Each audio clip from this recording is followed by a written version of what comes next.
기쁨. 기쁨이라는 감정은 굉장히 사적인 감정이죠.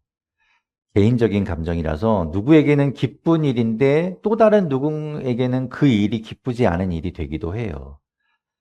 사촌은 땅을 사서 괜히 기쁘겠죠. 땅을 사서 막 기쁘고 즐겁겠지만 그 이야기를 들은 사람은 반대로 배가 아프고 전혀 기쁘지 않은 일이 되기도 하니까요. 그럼에도 불구하고 모두 다 함께 기뻐할 수 있는 일들도 있어요. 어, 기쁨을 나누면 두 배가 된다. 뭐 이런 말도 있고, 지금 이제 아시안 게임이죠. 동계 아시안 게임이 열리고 있는데 금메달을 막 우리나라가 따면 모두 다 우리 같이 기뻐하는 것처럼 그렇게 함께 기뻐하는 일도 있습니다.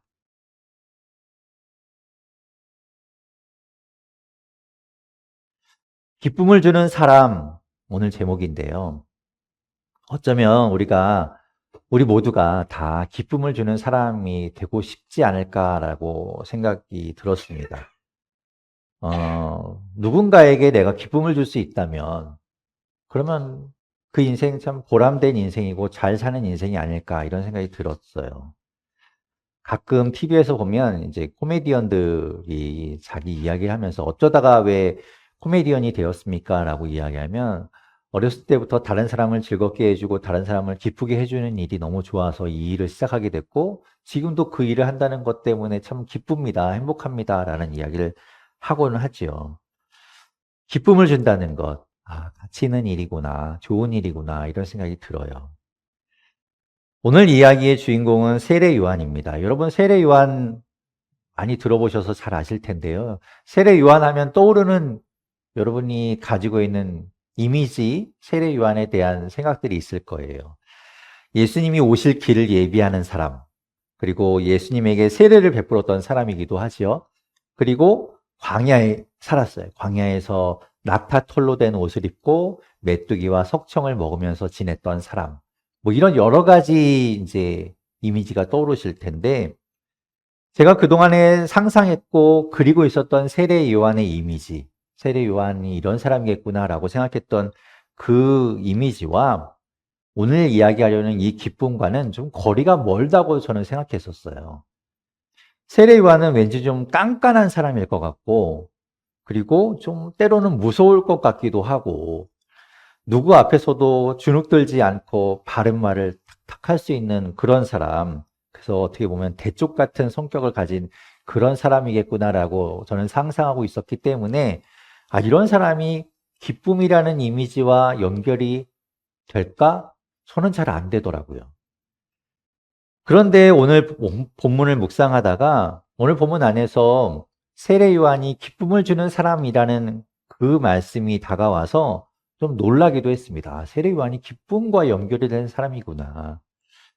어쩌면 그 기쁨을 주는 그 일이 세례 요한의 정체성이기도 하고 그 세례 요한의 본질이기도 하겠구나라는 생각을 해보았어요.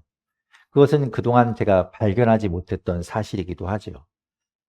그렇다면 제가 느끼고 있었던 것처럼 그동안에 가지고 있던 세례 요한의 그 이미지, 그 생각들과 기쁨과 어떻게 연결을 시키면 좋을까? 어떻게 연결이 될까? 오늘 말씀을 통해서 우리 같이 한번 찾아보면 좋겠습니다. 처음에 얘기했던 것처럼 우리도 기쁨을 주는 사람이 되고 싶잖아요. 여러분도 아마 그런 마음이 있을 거예요. 나도 누군가의 기쁨이 되면 좋겠다. 그렇다고 해서 우리가 뭐 인터넷에 떠돌고 있는 온갖 유머들을 다 섭렵해서 재미있는 사람이 되고 유머 감각을 기르기 위한 어떤 특별한 훈련을 하자 뭐 이런 건 아니고 세례 요한을 보자고요. 세례 요한이 기쁨을 주는 사람이라면 세례 요한을 통해서 우리도 그가 가지고 있는 것들을 좀 배울 수 있지 않을까. 그렇게 우리가 생각한 거죠. 그가 기쁨을 주는 사람으로 정해졌고 그렇게 살았기에 예수님께서 세례 요한을 평가할 때 그를 가리켜 크다라고 말씀하셨거든요. 우리도 세례 요한처럼 살게 된다면 기쁨을 주는 사람이고 또 예수님께서 크다고 말씀하시는 그런 사람이 되지 않을까 생각한 것입니다. 자, 오늘 말씀드린 것처럼 우리는 이제 누가복음 말씀을 보기 시작했어요. 그리고 4월까지 계속해서 누가복음을 보게 됩니다. 그 말씀 가지고 이제 묵상하게 돼요. 구약을 보고 있다가 이제 신약으로 돌아온 거죠.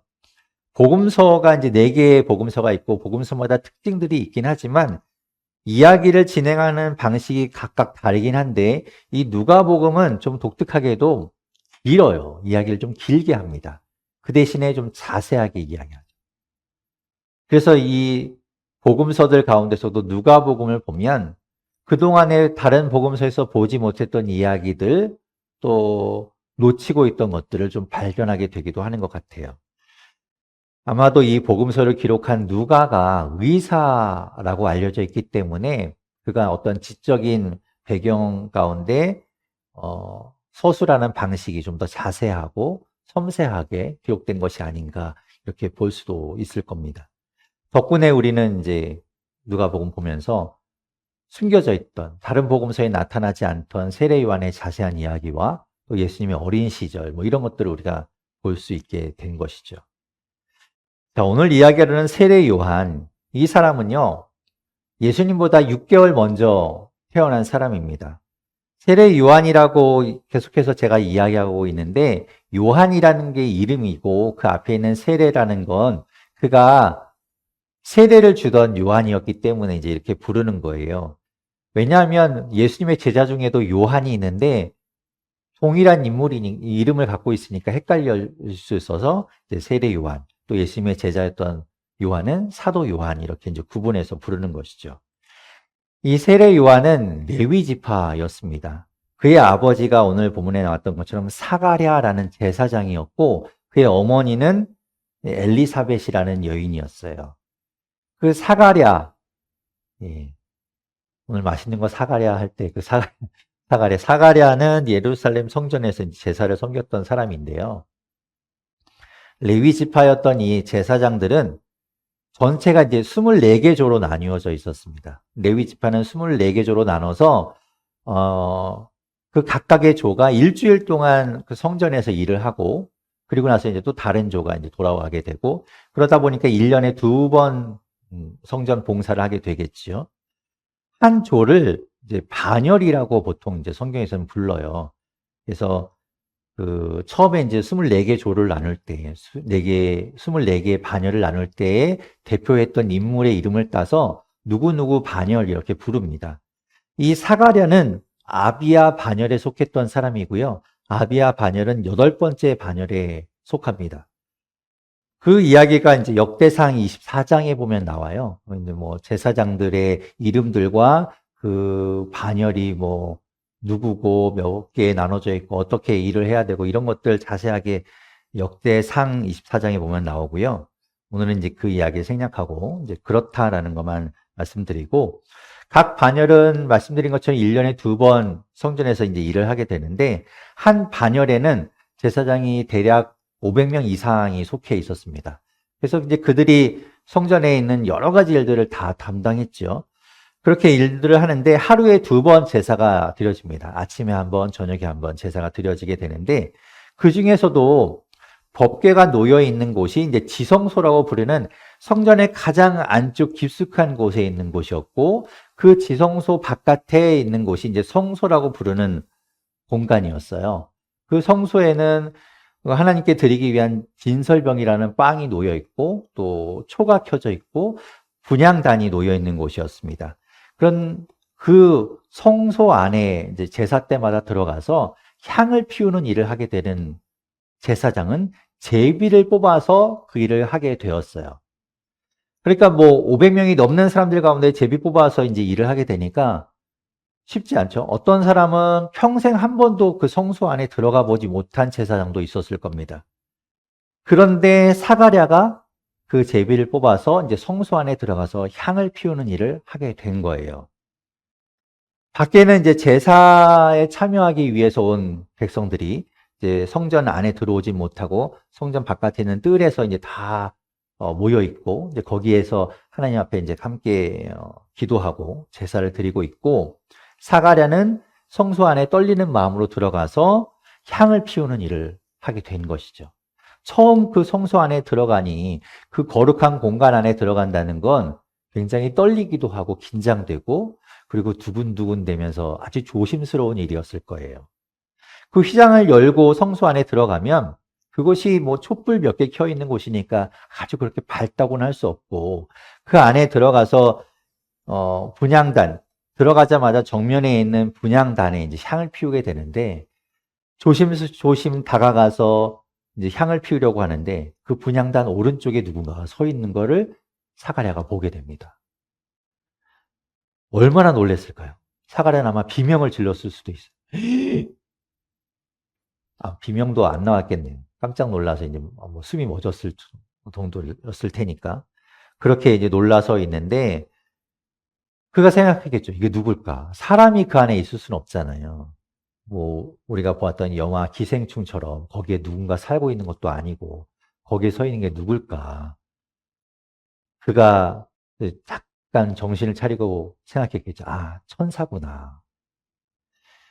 천사라고 이제 생각을 하고 나니까 놀람이 이제 두려움을 바뀌기 시작합니다. 왜냐하면 영적인 존재인 천사를 본다는 건 상당히 두려운 일이거든요. 우리는 다 천사를 본 일이 없잖아요. 그러니까 그 경험이 없어서 우리는 잘 모르지만, 나를 잘 알고 있고 나를 마치 투명 인간처럼 꿰뚫어 보고 있고 영적으로 또 선하시고 또 거룩하신 분 앞에 우리가 선다는 건 두려운 일일 겁니다. 나를 다 드러내는 일이고 나는 그분을 또 모르고, 그런 두려운 존재 앞에 서 있기 때문에 사가랴는 두려움에 떨고 있었어요. 그때 천사가 사가랴에게 이렇게 이야기합니다. 오늘 본문 13절, 14절인데요. 같이 한번 읽어볼게요. 시작. 천사가 그에게 말하였다. 사가랴야 두려워하지 말아라. 내 간구를 주님께서 들어주셨다. 내 아내 엘리사벳이 너에게 아들을 낳아줄 것이니 그 이름을 요한이라고 하여라. 그 아들은 내게 기쁨과 즐거움이 되고 많은 사람이 그의 출생을 기뻐할 것이다. 아멘. 천사는 두려움에 떨고 있는 사가랴에게 이야기하죠. 두려워하지 마라 라고 안심을 시켜줍니다. 그리고 나서 이야기하는 것이 너의 간구를 주님께서 들어주셨다라고 이야기해요. 너의 간구, 너의 기도를 주님이 들어주셨다. 이게 무슨 말인가 하면, 사가랴와 엘리사벳은 부부였지만 나이가 많이 들도록 아직 아이를 갖지 못하고 있었습니다. 나이가 많았다는 이야기를 통해서 짐작할 수 있는 건 대략적으로 그들의 나이가 60세는 넘었을 것으로 보는 거예요. 그렇게 나이가 많았음에도 불구하고 그들은 포기하지 않고 계속해서 아이를 바라고 기도하고 있었다는 걸 알 수 있습니다. 육체적으로는 자연적인 임신이 불가능할 수 있지만 하나님 앞에 기도하는 거예요. 하나님, 우리에게도 아이를 주십시오.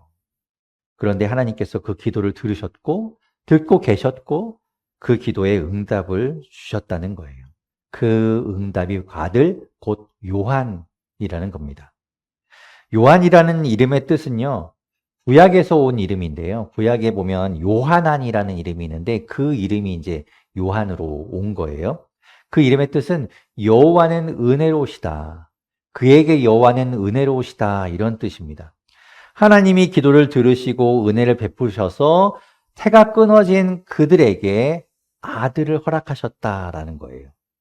너무나 기쁜 소식이죠. 그들 부부에게는 그토록 평생 바라고 기도했던 일이 이제 응답된 일이니까 얼마나 기쁜 소식이겠습니까? 그런데 14절의 말씀이 눈에 들어오잖아요. 그는 기쁨이 될 것이다.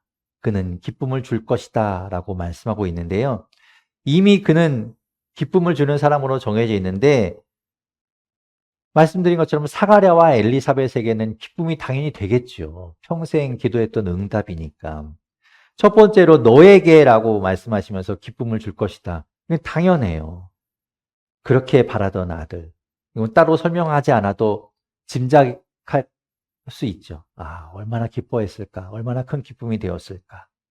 게다가 그는 특별한 사람으로 구별된 사람이라고 이야기해요. 오늘 보면 15절에 보면 이렇게 말합니다. 15절 또 같이 한번 읽어볼게요. 함께 읽겠습니다. 시작. 그는 주님께서 보시기에 큰 인물이 될 것이다. 그는 포도주와 독한 술을 입에 대지 않을 것이요 어머니 뱃속에 있을 때부터 성령을 충만하게 받을 것이며, 요한은 하나님 앞에 큰 인물이 될 것이라고 말씀합니다. 이게요, 그냥 맨날 농사 짓던 사람에게 네 아들이 하나님 앞에 큰 인물이 될 거야 라고 이야기하면 좋았을지 잘 모르겠어요. 그런데 이 사가랴는 제사장이었거든요. 그러니까 그 일을 하는 사람인데 어차피 그 아들도 이제 제사장 일을 하게 되는데 하나님 앞에 큰 인물이 될 것이라는 이야기를 들으면 사가랴는 기뻐했을 겁니다. 특별하게 그렇게 다가왔겠죠. 그리고 마치 이 구약에 있는 나시린이라는 사람들처럼 하나님 앞에 자신의 삶을 구별하여 드리고 그렇게 헌신하겠다고 고백하는 나시린들처럼 포도주와 독한 술을 입에 대지 않을 것이라고 말씀합니다. 그뿐만 아니라 뱃속에서부터 성령의 충만함을 받은 사람이라고 천사가 이야기하는 거예요. 제사장 가문에서 태어났는데 그 중에서도 특별하게 하나님께 큰 인물로 세워지고 또 나시린처럼 구별된 사람으로서 성령의 충만함을 받아 쓰임받는 사람이 될 것이다. 그 이야기를 듣는 사가랴는 기쁘기도 하고 뿌듯하기도 하고 너무너무나 이 벅찬 감정이 들었을 것 같아요. 그런데 문제는 뭐냐면 두 번째 말씀하신 많은 사람이라는 게 저는 눈에 들어왔어요. 뭐 사가랴에게는 기쁘겠죠. 엘리사벳에게도 기쁘겠죠. 그런데 왜 많은 사람이 기쁠까? 요한이 왜 많은 사람에게 기쁨이 될까? 그가 뭐 정말 재밌는 사람으로 태어날 때부터 그렇게 된 그것이 아니라 왜 그가 태어난 것이 많은 사람에게 기쁨이 될까? 그것을 좀 생각하게 되었어요. 오늘 본문 16절, 17절에 보면 이렇게 이야기합니다. 같이 한번 16절, 17절 읽어볼게요. 시작. 이스라엘 자손 가운데서 많은 사람을 그들의 주 하나님께로 돌아오게 할 것이다. 그는 또한 엘리야의 심령과 능력을 가지고 주님보다 앞서가서 부모의 마음을 전에게로 돌아오게 하고 거역하는 자들을 의인의 지혜의 길로 돌아서게 해서 주님을 맞이할 준비가 된 백성을 마련한 것이다. 아멘. 세례 요한이요. 왜 많은 사람에게 기쁨이 되는가? 그가 많은 사람을 하나님께로 돌아오게 하는 사람이 될 것이라고 천사가 알려준 거예요. 돌아오게 하는 사람, 마음을 돌이키는 사람, 잘못된 길에서 돌아서게 하는 사람. 세례 요한이 그런 사람이라는 겁니다. 돌아온다는 것, 돌이키고 돌아선다는 그 말이 헬라어로요, 에피스트레포라는 단어인데요. 이게 이렇게 돌아오는 건데, 말씀드린 것처럼 회개와 관련된 이야기예요. 여러 번 말씀드렸듯이 회개라는 게 그냥 막 내가 아유 잘못했습니다 라고 하고 반성하고 어떤 참회의 눈물을 흘리고 이게 거기에만 그치는 게 회개가 아니라 그것으로 끝나지 않고 내 삶을 돌이키는 게 회개예요. 가던 길에서 돌아서서 주님 앞으로 다시 돌아오는 것, 그게 회개입니다. 그러니까 이 에피스트레포라는 이 말이 돌아선다, 돌아간다는 이 말이 곧 회개와 관련된 말이 되는 것이죠. 그러니까 세례 요한은요, 많은 사람을 회개하도록 이끄는 사람이라는 그런 말입니다. 회개를 통하여 많은 사람이 하나님의 자녀가 되고요, 하나님의 백성으로 살아가도록 하는 것이기 때문에 그들이 구원을 얻고 그 구원의 기쁨 가운데 살아가게 된다는 것이죠. 그래서 많은 사람에게 기쁨이 된다. 이런 말인 겁니다. 오늘 우리가 이제 세례 요한에 대한 이야기를 보았고 또 그 이야기를 했는데 이 세례 요한의 이야기에서 그가 기쁨을 주는 사람이었다라는 것을 우리가 성경 말씀을 통해서 보았어요. 세례 요한은 당연히 그 부모에게 사가랴와 엘리사벳에게 기쁨을 주는 사람이 되었지요. 나이가 많아서 아이를 갖지 못하고 평생 기도하고 하나님 앞에 간구했던 그들에게 응답으로 선물로 다가온 요한, 그리고 하나님께 구별받고 또 그렇게 성령의 충만함으로 큰 인물로 쓰여지게 될 요한, 그러니까 부모에게는 더할 나위 없는 큰 기쁨이 되었겠죠. 그리고 세례 요한은 거기서 그치지 않고 많은 사람의 기쁨이 될 운명을 타고났습니다. 그가 많은 사람에게 참된 기쁨을 주었다는 거예요. 하나님께로 돌아오도록 하나님 앞에 회개하고 하나님 앞에 나와서 하나님의 자녀로 살아가도록 많은 사람을 이끌었다는 겁니다. 그래서 그들에게 구원의 기쁨을 주고 찰나의 순간의 기쁨이 아니라 영원하고 그리고 강력하고 마르지 않는 그 기쁨을 준 사람이 되었다는 것이죠. 여러분도 기쁨을 주는 사람이 되고 싶지 않습니까? 저는 그런 사람 되고 싶어요. 다른 사람에게 적어도 나는 기쁨이 되고 싶고 기쁨을 주는 사람이 되고 싶다라는 마음이 있습니다. 여러분이 기쁨을 주는 사람이 되기를 소망합니다. 저는 여러분이 누군가에게 기쁨을 주는 사람이 되면 좋겠어요. 물론 여러분이 재미있어서 막 기쁨을 줘도 좋고요. 그것뿐만 아니라 여러분이 이 세례 요한처럼 주변에 있는 사람들에게 큰 기쁨을 주고 또 그들에게 하나님의 자녀로 하나님의 백성으로 살아가는 그 영원한 기쁨을 줄 수 있는 그런 사람이 되기를 바라고 축원합니다. 세례 요한처럼 우리가 그렇게 기쁨을 주는 사람으로 살아갈 때 얼마나 복된 인생이 되겠어요. 저는 우리 모두가 그런 인생을 살기를 주님의 이름으로 축원합니다.